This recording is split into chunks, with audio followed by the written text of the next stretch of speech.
Hello, going to practice with my fly rod. I haven't thrown my Muskie Fly Rod in like forever.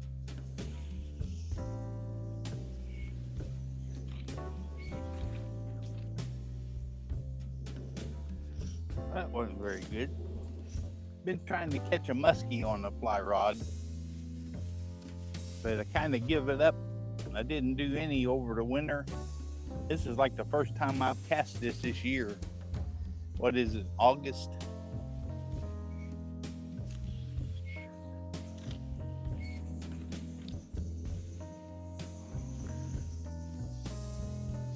Well, I can tell it too. I'm kind of killing two birds with one stone. I got a new phone and I'm not sure that my wireless mic is going to work with it.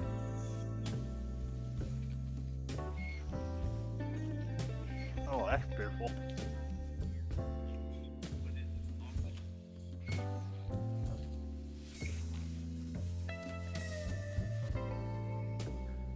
Man, I can tell I'm rusty.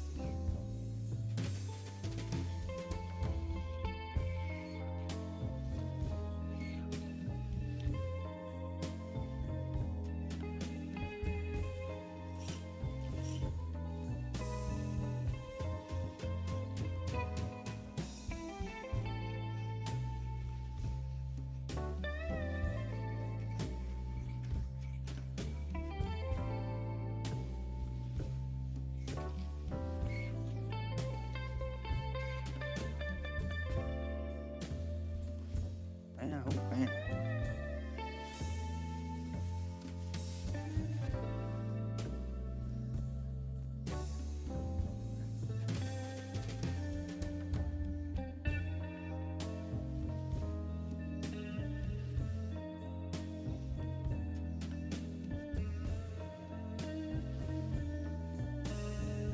There we go.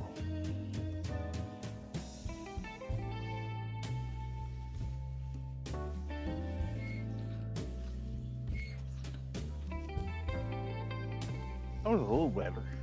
Big flies catch a lot of wind. It takes a lot of practice to cast them very well. But this is a nice musky outfit. This is a TFO Big Fly Rod. And I think I got an Echo ion reel.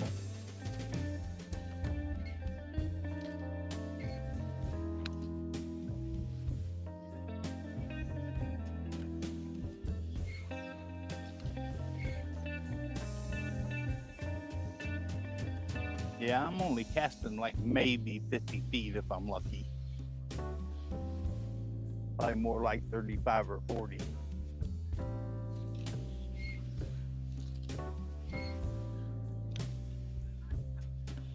Yeah, my line speed is not very good right now. And my loops are pretty big. Now, I don't know if you know anything about casting a fly rod, but when you shoot it out, the distance between your line and the fly when it rolls out, the shorter you can get that, the closer you can get them together, the less wind resistance and the farther you can cast.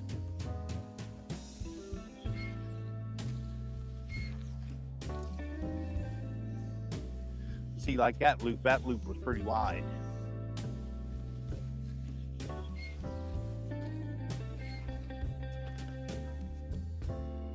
See, that loop was tighter and it went farther. But your timing is important. When you come back, you need to let that line straighten out in your rod load. If you start too soon, you're just pulling the slack out of the line and you're not getting the power that you need. If you start too late, the fly drops behind you and you end up getting stuck, back of your neck pierced.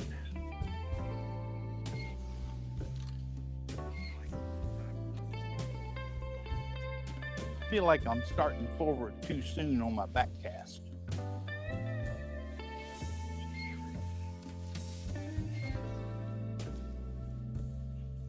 Like, you see how wide that loop was?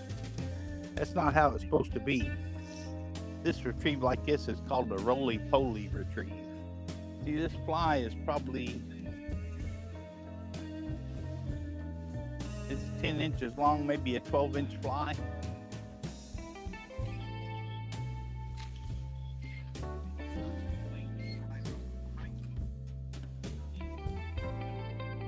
It catches a lot of wind.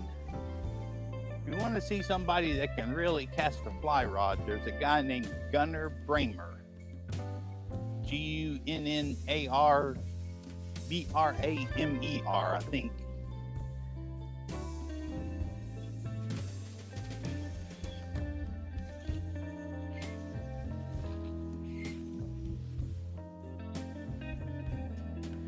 Man, he can cast a fly rod.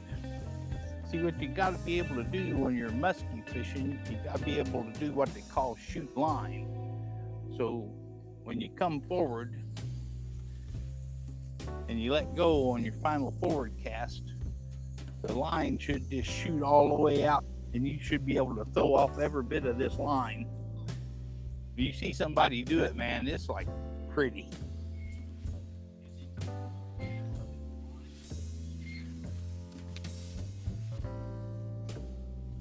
See, I'm going to shoot about, I may be shooting 8 or 10 feet of line, but I'm not shooting near what I should be able to.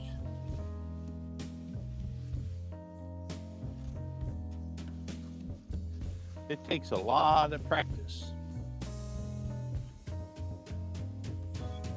I've had a lot of irons in the fire the last couple of years, and I just haven't practiced. That was a little better. I used to stretch out a tape measure because my goal was to cast 100 feet, and I never have cast 100 feet in my life. One time I was practicing in the side yard, and I got a favorable gust of tailwind, and I made 95 feet. But that's kind of like the ball players on steroids. It don't really count.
Now, most times, especially like if you're fishing from a boat, you don't need to cast 60, 80, or 100 feet.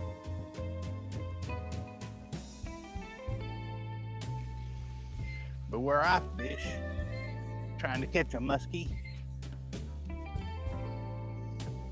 the tailwater's a Green River Reservoir, and the channel is across the far bank, and that's where the fish are. So I wade out knee deep, or deep as I'm brave enough to wade out, and then I try to reach the far bank. Right now they're not letting out very much water, so it'd be much easier. But the water's too hot. You don't want to fish for muskie when the water's more than about, a lot of people say 68 degrees and others say 72 degrees.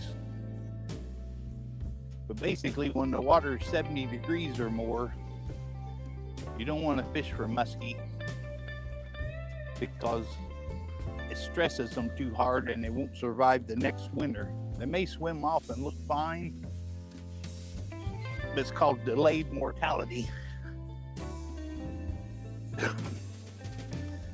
But the tailwater's down there, the water comes off the bottom of the lake.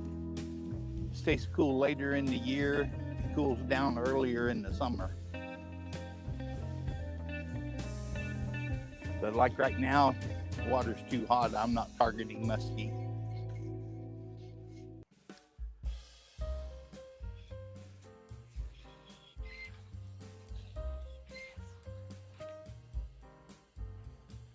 That's a big old wide nasty loop, and you could tell because it didn't go near as far.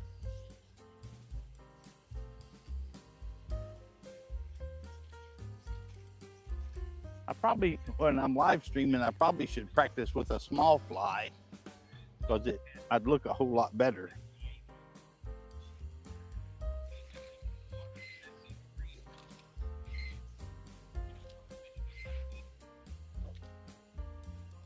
That was too many false casts.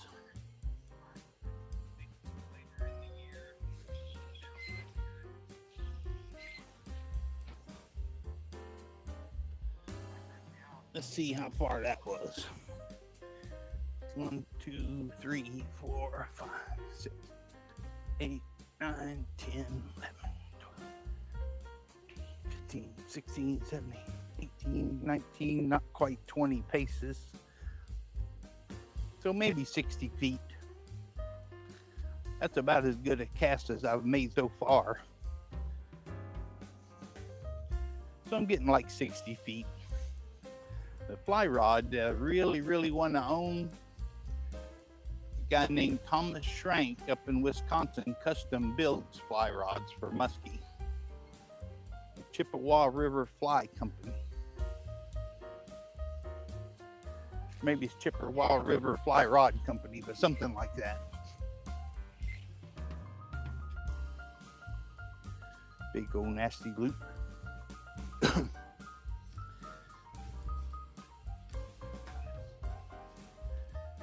But I'd like to have one of his rods in a 10 weight. This one is a 12 weight. It's really a little bit too heavy. It wears you out casting all day.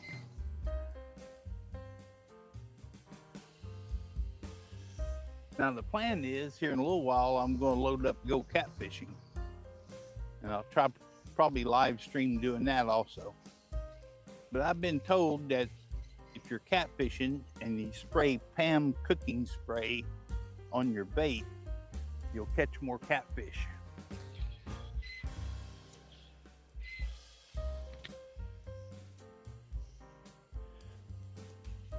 So that's what I want to do. I want to set up 2 poles with basically the same setup. Use the same bait. I got a skipjack to use for cut bait. I also have a shad. And we'll put one out with Pam's cooking spray and one without. See if it makes a difference. But like I say, I got a new phone This is my first live stream with it, and I wasn't 100% sure the new microphone would connect to it.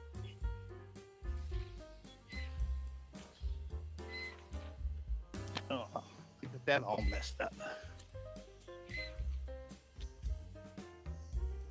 But I don't use this roly-poly retrieve when I'm fishing, although I probably should.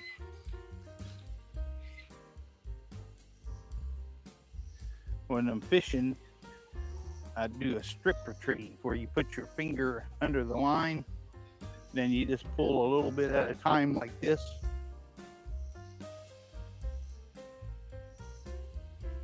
But when you're in the backyard prop and it takes too long to get the lure back up.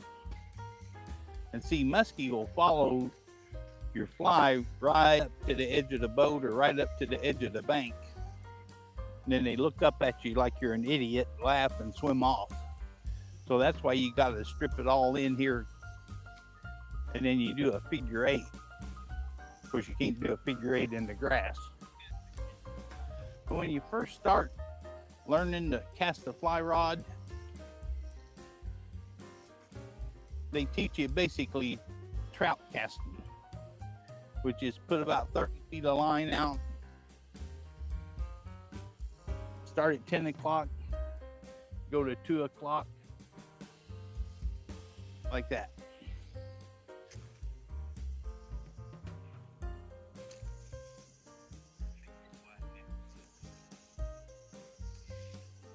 See? And that's fine for trout or bluegill or crappie. But if you want to catch a muskie, you need to be able to retrieve that all the way into the leader. Do your figure eight. And then cast back out. But if you're doing the trout casting thing, which I highly recommend, if you've never picked up a fly rod in your life, don't try to do this, what I'm doing here, because you'll get frustrated. Just say 30 feet of line.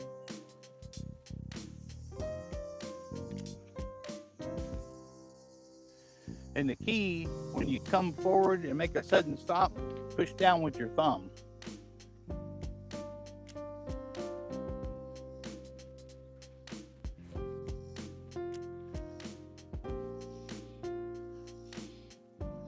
And see, that's what I do when I'm coming forward.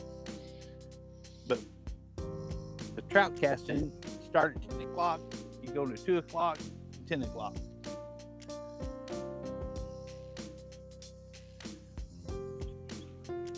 But if you want to shoot line, you come straight back like you're drawing a bow, come to a complete stop, let your rod drift back a little bit, then you come straight forward like you're throwing a punch, push with your thumb.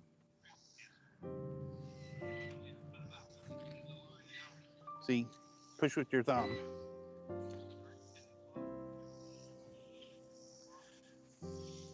That little push down with your thumb does two things. It adds a lot of line speed, and it forces you to come to a sudden stop because your wrist only goes so far.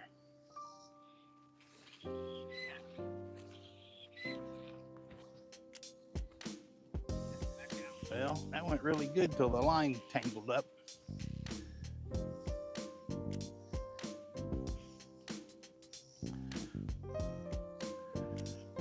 Well, that's another thing I'll show you. When you first get started and you're not a very good caster, you're going to get twists in your line.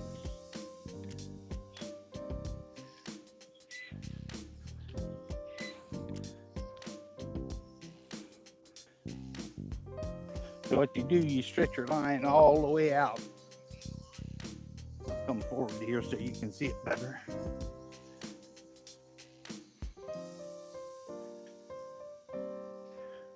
To get the twist out of your line, you make a loop right here and a loop right here, And if you're a right-hand caster, then you go over the top away from you. Just like that. Muskie guy named Brad Bowen taught me that.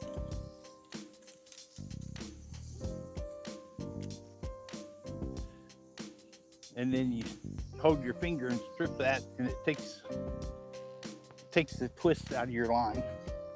And to fish for muskie, you need a wire leader.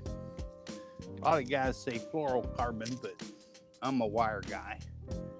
That's plastic. That's called an Invisiswivel. And this is not too kinky titanium bite wire. And then I've got a Mustad fast attach clip. And see, I can just change flies really quickly.